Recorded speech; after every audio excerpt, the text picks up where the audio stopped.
Hello, everyone. This is your host, Elder Keith Brown.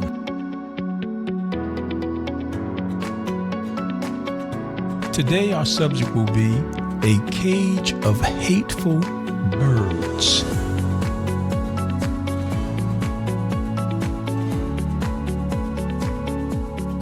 You know, the object of this lesson today is to talk about something that I think needs to be addressed here in the United States of America as well as the world. There is a lot of hate going on right now inside of our country, in our churches, and all throughout our neighborhoods. And I really feel the need that we need to talk about what is actually taking place within the world that we live in and why is there so much hate. We're going to go into the scriptures here and we're going to talk about what hate is, how hate started, and the root, I believe, what are the root causes of hate. So we call this lesson a cage of hateful birds. Let's start in the book of Revelation 18:2 with the King James Version.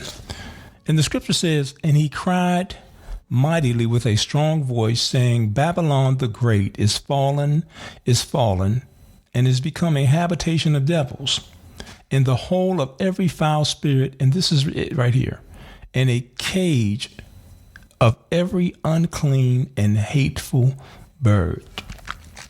Now, I truly believe that in order for us to understand the book of Revelation, we first need to understand what the book of Revelation is.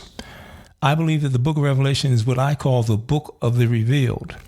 And if you understand history and you understand scriptures and the moves of God's Spirit, you can actually see God's hand being revealed in the book of Revelation through dreams, fasting, prayer, and of course, acknowledging it with scriptures. When I think about the cage, I think about a man-made product. A place where men create places of boundaries, where men create situations such as maybe the ghetto, maybe certain laws that are passed, and maybe certain philosophies that men have created.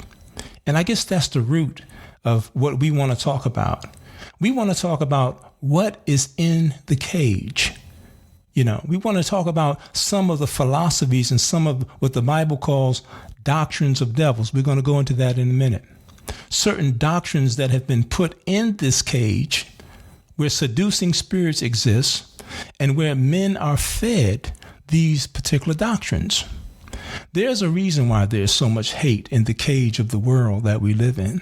The cage of our homes, the cage, we know how the jail system is, but we're talking about cages and systems within doctrines that indoctrinate people to be hateful. We're going to look at some of these philosophies and we're going to do the best that we can to just stimulate your thirst to understand that Paul and the church were going through the exact same thing concerning philosophies and doctrines of men. Remember, men create cages. God gives freedom in his kingdom, but men create cages. Colossians 2:8 says, "Beware, lest any man spoil you through philosophy and vain deceit, after the tradition of men, after the rudiments of the world, and not after Christ." So the word philosophy through Wikipedia is interpreted as philosophy is a study of general and fundamental questions about existence, knowledge, value, reason, mind, and language. So let's deal with those three words basically and not make a big deal out of this. And let's look at those three words: existence, knowledge, and values. In those days, in the ancient days, the existence of God worked through many gods, which they believed in polytheistic belief systems. They believed in many gods, many different types of deities that existed during the Roman time. Their knowledge was, they derived their knowledge from the elements of the earth, you know, the trees, the wind, the rivers, the sun, etc. Their value system was a place where everything was abstract and anything goes. Well, see, that's not how the true and living God worked in those days in time. God was a one God. He was a monotheistic God. And he believed that he was one and that we should not bow down to any gods that come before him. But in the systems of men, where the philosophies had existed during those days in time, they were all in those days programmed and encouraged to serve what Paul called the unknown God, but what I also call the abstract God, the God that is all over the place. This is why Jesus said, narrow was the way to eternal life, but broad was the way to destruction, you see. So here we go. In looking at the different philosophies, Paul here had a big task before him. And the task before him was that he had to teach the people of God during that particular day and time that they be careful that they not conform to the rudiments of the world, which was after the tradition of men and not after Christ. I'm a firm believer that in these days and time that a cage is being created and the philosophies of men are in the cages, and thereby they are creating a cage of hateful birds, a cage of hateful inhabitants. Let's go to the scriptures here for a minute. Let's go to Revelation 17:2, where it reads, with whom the kings of the earth have committed fornication, and the inhabitants of the earth have been made drunk with the wine of her fornication. Now, what do you do when you create a cage and you put a people in a condition? You put a people under laws and doctrines and abstract thinking, and you're not leading, or they're not leaning towards the God who made heaven and earth. And then you drunken the nation with laws that support men with men, women with women. You legalize marijuana. You put guns in other people's neighborhoods. This is a place of pure alcoholism. This is not good. What you see happening in America, I believe that it is a man-made demonic condition. And I believe that the cage of hateful birds that exists in this country and outside of this country, they are embracing ancient doctrines that have deceived the world from the beginning of time. And we have to understand and recognize these doctrines when we see them. The problem we're having here right now is that some of us have gone so far and have partaken in drinking the wine, and we're so drunk through propaganda and foolishness that we can't seem to see the game that is being played. All right, let's look at some of the doctrines that I believe that are in the cage that is causing a major upheaval here in the United States of America and possibly throughout the world. And there's so many doctrines and philosophies in the world, of course, we can't number and talk about every doctrine and belief system that exists in the world because we would be here for days on top of days. So I just picked out about 3 or 4 items I might just hit here and there. The first doctrine or philosophies of men that we want to talk about that I believe that is in the cage of hateful birds is humanism. So I looked up the word humanism, and it reads an outlook or system of thought attaching prime importance to human rather than divine supernatural matters. Now, when you take this concept of humanism and you attach it to human importance and you don't want to include supernatural matters into your decision making in the world, you become what we call a borderline atheist. And most humanist people who believe in humanism are polytheistic in nature. They believe in, as we stated, many different gods. They believe in abstract gods. They believe in many different philosophies. And sometimes even in that particular spirit, people fall into the spirits of tolerance. That's a big word nowadays. We all are encouraged and pushed to be tolerant and to be one and to accept everybody's different religion and belief system. But when you begin to study Christian history, you're going to find out that the Christians were basically persecuted not because they were tolerant, but because they were intolerant. The Christians during the ancient times did not believe in worshiping and bowing down to other gods. They didn't worship the gods of Rome. They didn't give homage to Athena. They didn't bow down to Zeus. They didn't bow down to Apollo. They did not bow down to the unknown God. And because of their stubbornness, their righteous stubbornness to be intolerant within a Roman system, the Romans and other citizens of Rome who had embraced these gods, they did not like the Christians. And in some cases, the Christians were labeled as criminals. To be called a Christian was to be called a criminal. And rumors were spread about the Christians in some cases that they were cultic in nature. They were drinking blood, and there was incest involved. When in actuality, the scriptures they were only following the scriptures and drinking the blood of Christ, which was wine, and of course they was breaking bread, and was misinterpreted as if they were cannibals. The other rumor that spread throughout this polytheistic generation during that time was that when they called each other brothers and sisters, the Romans took it to be a form of incest. So there was really a rough time for Christians during that day and time, but mostly they were persecuted because of their intolerance. Now, the spirit of humanism and self-worship has been around for a very long time, and it is still here, okay? I would also like to note that we're now seeing traces of humanism being preached across the pulpit.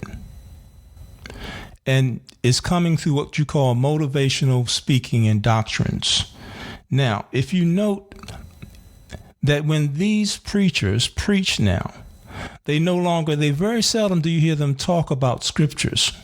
Very seldom do you hear them talk about the supernatural. As a matter of fact, some preachers have gone as far as allowing celebrities to come into their pulpit to speak about their particular overcoming experiences, etc., etc. And if you note, most of the things that these people who are invited in their pulpits, they talk about obtaining material things, obtaining things that pertain to worldly gain.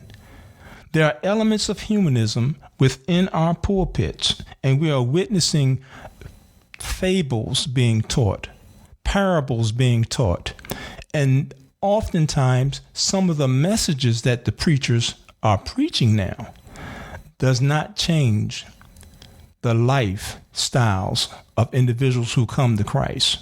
So we have people in the church who are even being indoctrinated just to be good humanistic Christians and respect everybody's belief system, where now we have a great infiltration.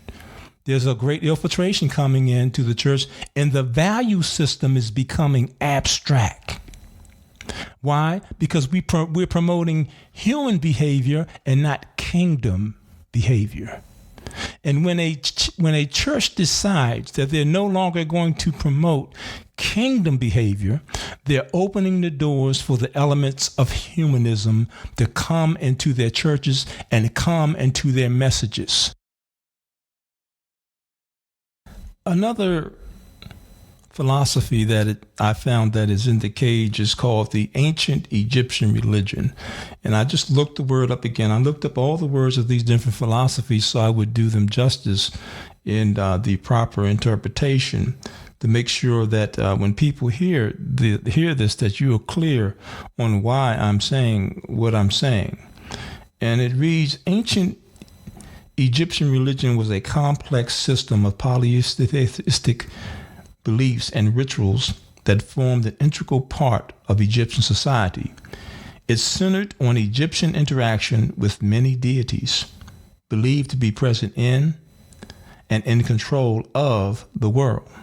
Rituals such as prayer, offerings were provided to the gods to gain their favor.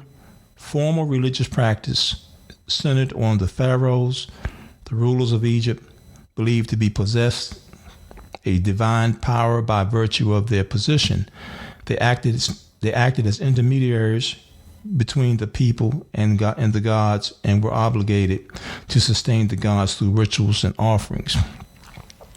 Now, one of the reasons why I decided to put this philosophy in the cage of hateful birds, because I am an outreach person, and oftentimes I would run into people who embrace Afrocentricism. And in listening to the discussion sometime and talking with people who had embraced the Egyptian philosophies, they would oftentimes condemn Christianity, and they would condemn the Bible. And being that I am a child of the 60s and the 70s, I clearly remember that some of the people who were telling us to go back to Africa were also using that indoctrination as a Trojan horse to push us away from the teachings of the book of the Bible. Now, their argument was that it was a white man's book and that the white man used the Bible to control the slaves, which we all know that the white man did use the Bible to control the slaves. We've got that, and we're going to address that in the next unit. But we're here to say this. I believe through study that, again, the Egyptian system was a polytheistic system that believed in many gods. And from a biblical perspective, we see that this has been the struggle throughout the age of time, the one God and the many gods. This has been happening since the Old Testament time. And I believe that in order for you to understand the one and true and living God, you have to have experience with God. You have to experience what I believe is the second chapter of Acts. Now, let's go back to the slave master. If the slave master misused the Bible, if the slave master used the Bible to control the slave, and he took advantage of the slave, and he didn't get himself straight, the slave master is going to be on the wrong side of history in Judgment Day. This book has no respect to person. And I believe that you must experience the book. We can talk about Africa all day, and then we have to look at a lot of different things here. Telling us to go back to a place that didn't work forward back in those days, as those religions in Africa obviously were not strong enough. Some of those doctrines and some of those belief systems are being used to cage us and turn us as African Americans into hateful birds. We understand the sins that have been created by white society. We got that. We got the history. We understand that. But we've also got to come to the reality that this world that you're living in right now is going to pass away. The rudiments of this world is not rooted in God's will. And we are sorry that things happen. There's nothing we can do about the past at this point. But embracing doctrines of hate, doctrines of confusion, doctrines of non-trusting your brother, of not trusting your brother. These doctrines do not help us overcome the issues that are at hand right now. So my concern is that I refuse to believe in the abstract God. I refuse to believe or to accept the spirit of tolerance and to tolerate everybody's belief system, because I'm going to tell you, you can have a belief system, and that belief system might not even change your life. You can have a belief system and still go to jail and still kill and still do things that are contrary to God. We have to examine what we say we believe in. Now, I'm not saying that African history is bad. I'm not saying that I don't like history. But what I am saying is that there's certain doctrines that we have to put back under the microscope now. And we have to look at not history and not some of the crimes that were created in history, but we need to look at the lifestyle that is taking place right now as a result of the root of those histories that are now affecting us right now. We need to change from the inside out. What is happening right now in our communities is a shame before God. Things have to change, brothers and sisters. The next philosophy that I would like to throw in the cage is called white supremacy. White supremacy. So the word white supremacy, when I looked it up, it says white supremacy is the racist belief that white people are superior to people of other races and therefore should be dominant over them. White supremacy has roots in scientific racism. Wow. And I looked up the word scientific racism, and scientific racism had referred to Darwinism. And of course, we understand that Darwinism was the foundational belief of Adolf Hitler, where they began to, evaluate or to look at people of color or people who were not of the Aryan descent and to believe that they were the lesser species of the earth. Now, this doctrine here, white supremacy, which is also linked to slavery and hatred of people of color, is also in the cage. But it is a doctrine that has been around for a very long time. And these ancient spirits have always had hatred of enslaving other nations and downplaying and controlling other nations through force, or in some cases indoctrination, even as the slave was indoctrinated.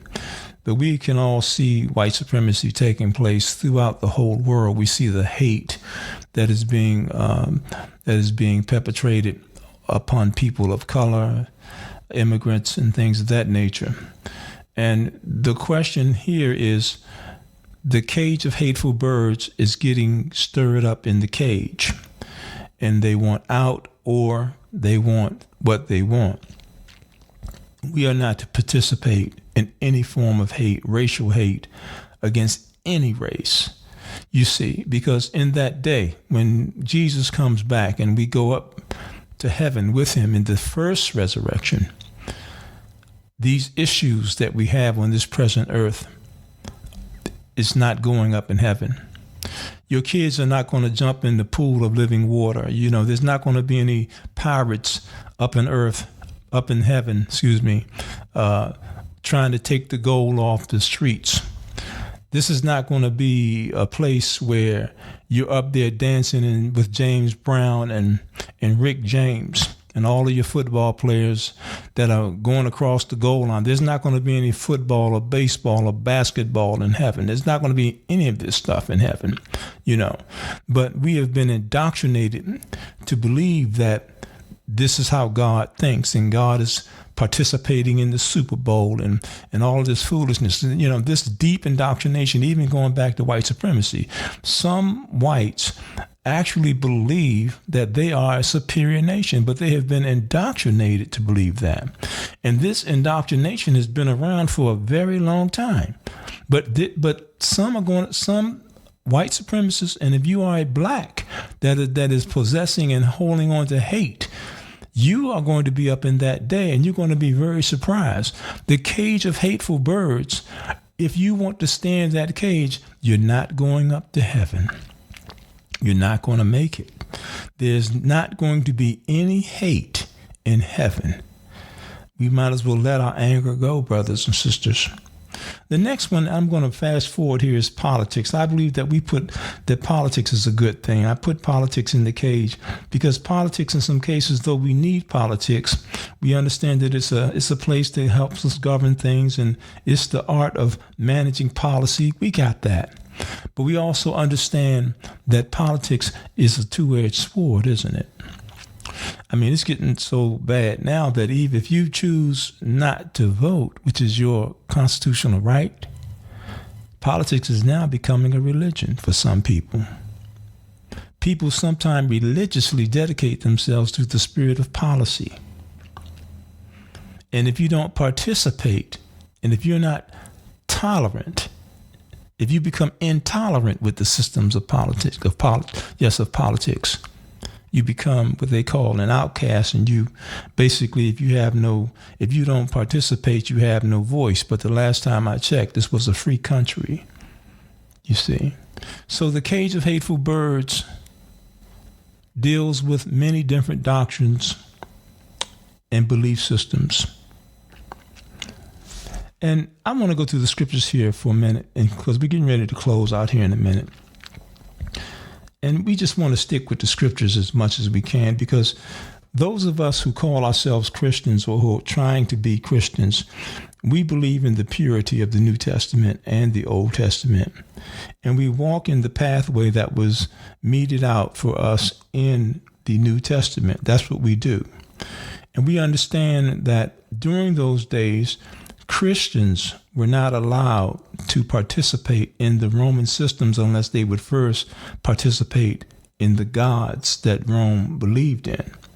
And in that case, Romans weren't even allowed to, if you weren't a Roman citizen, you weren't even allowed to participate in the Roman politics. There were no Christians in the New Testament that partook in Roman politics. So let's get this clear here. There's a major shift and a major change that takes place. Were you saying, well, don't vote? No, I'm not saying, you do what you think you need to do. But as for me and my house, I'm going to make a decision to trust in the kingdom of God before I trust in the kingdom of men, and what we call, again, the rudiments of this world. But let me just say this, and I know some of you right now are kind of heated. I understand it. I got that. But I want you to hear something for a minute in 2 Timothy 4:3. And it says, "For the time will come when they will not endure sound doctrine, but after their own lust they shall heap to themselves teachers having itching ears." I am not here today to itch ears. That's not my purpose. My purpose is not to you got to itch in your ear and you just can't reach it. That's not my job. My job today here is to be a watchman on a tower and to say that here in the United States, something is wrong. Something has gone astray here. We are becoming a hateful cage of birds here in the United States of America.